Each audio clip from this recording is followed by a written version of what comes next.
Discussion now. So South Africa's national energy regulator has published Eskom's multi-year revenue application, which proposes a significant 36% electricity tariff hike starting next year.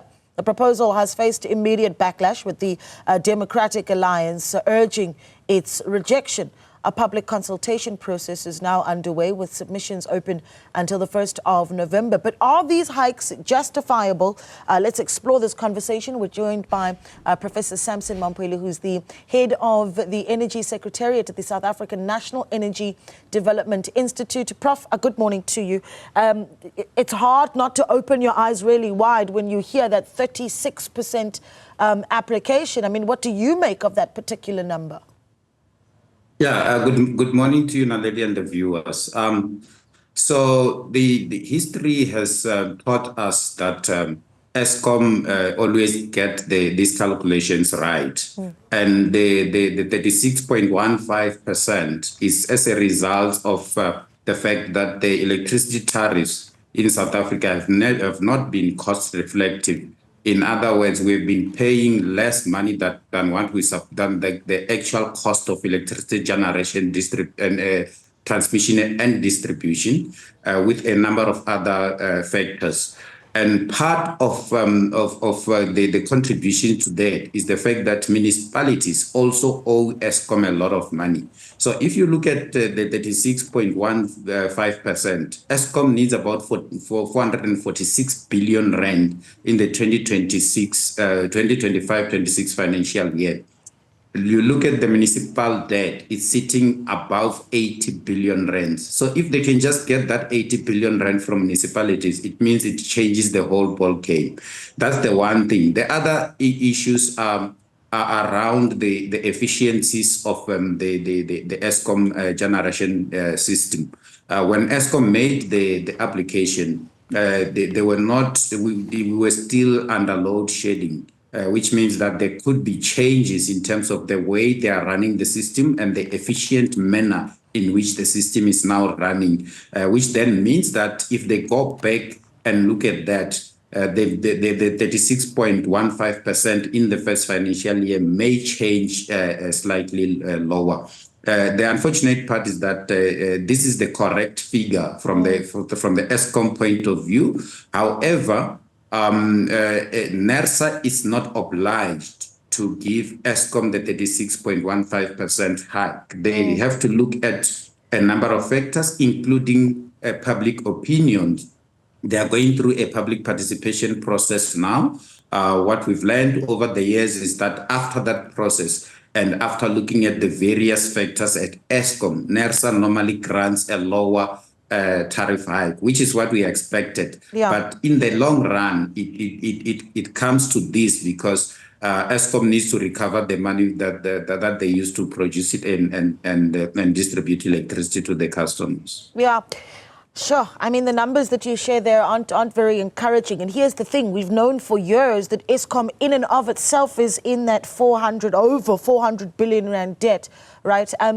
What do you say to the argument, though, that an application like this punishes even paying users when there is still that 80 billion rand that is owed to Eskom, right? So is it not possible to have those two separate conversations of saying, well, target getting the 80 billion rand first, and we saw just recently one municipality even have its bank accounts attached so that that money can be paid, but target getting the 80 billion rand first before punishing the consumer.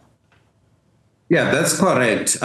So Minister Ramokgopa has been actively involved together with his deputy on trying to get municipalities to pay the money that they owe to Eskom, and also to come up with a plan for municipalities to be able, going forward, to pay Eskom, because he knows very well that this basically punishes everybody in the country.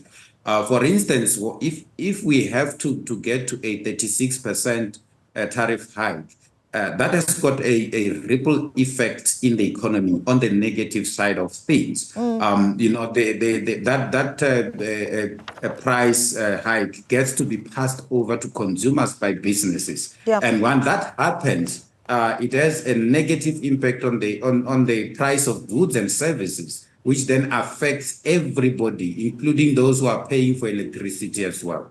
Yeah, I'm trying to do the mathematics here, and I don't know if I'm using the right sort of thinking. But if the application is for 36.1% for the 2026 financial year, 11.8% for 2027, 9% for 2028. I count those numbers together and I see, what is that, 56% over the next 3 years. Am I doing that mathematics correctly?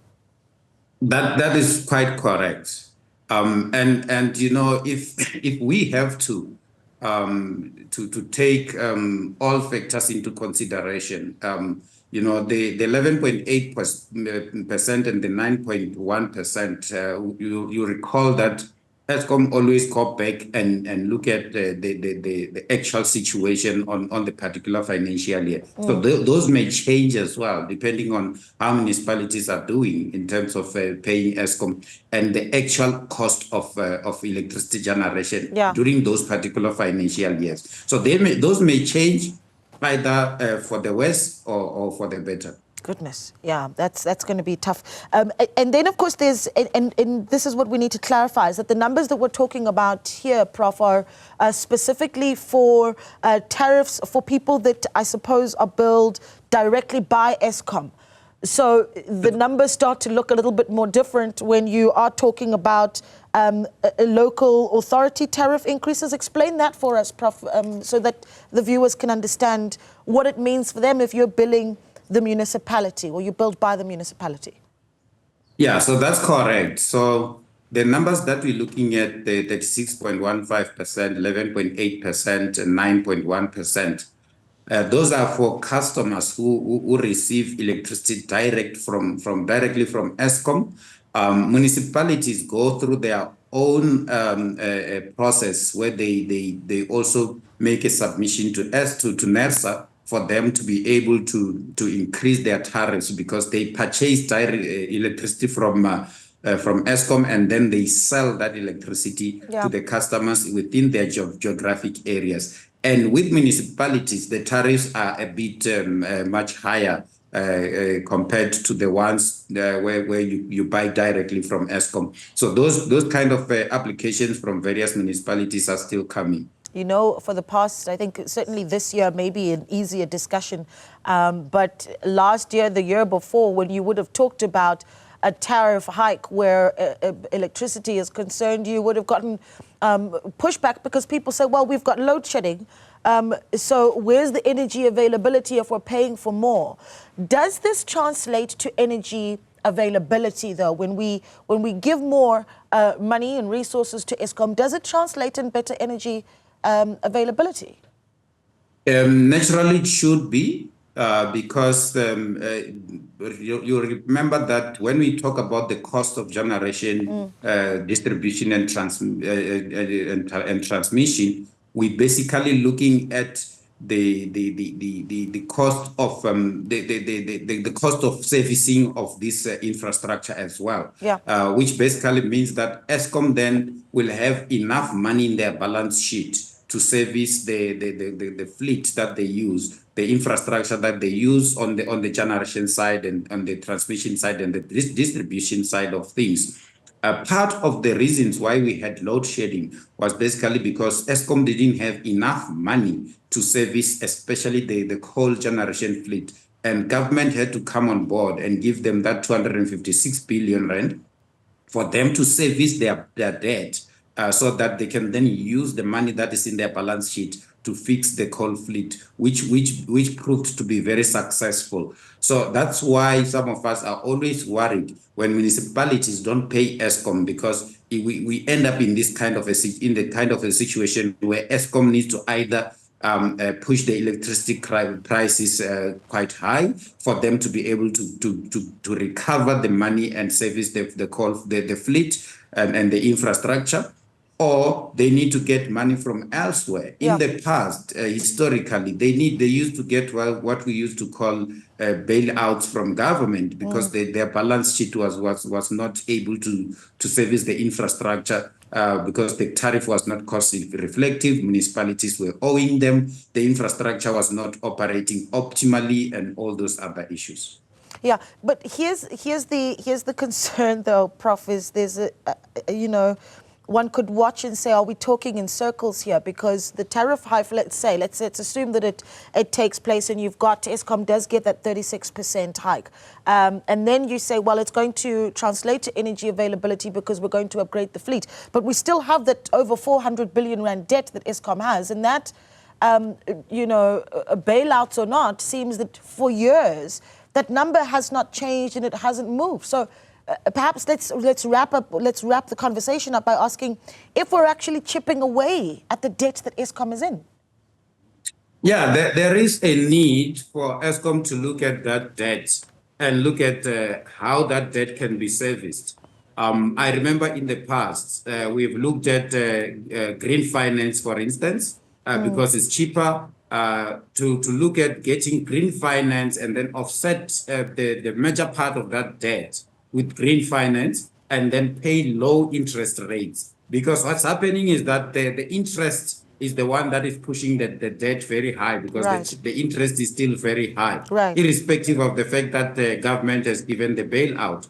And the 256 billion was not available immediately. So the impact of the 256 billion on the actual interest is a bit minimal. If the 256 billion was available immediately, then it would have made a bit of a dent on the Eskom debt. The government needs to come on board and try and deal with that debt. And I know there are discussions in government with the unbundling of Eskom, getting the transmission and distribution and generations to be separate companies, to say how is government going to approach this debt going forward. Eskom also submitted what we call the retail tariff plan to NERSA, which is something that NERSA is also looking at. That will basically look at how to deal with the tariffs, the electricity tariffs going forward. But that's another, conversation for another day. I don't want to open another kind of worms here. We've got quite a few open, don't we? Prof, thank you so much for speaking to us. We really do appreciate your time. Professor Sampson Mamphweli there, who is with the South African National Energy Development Institute.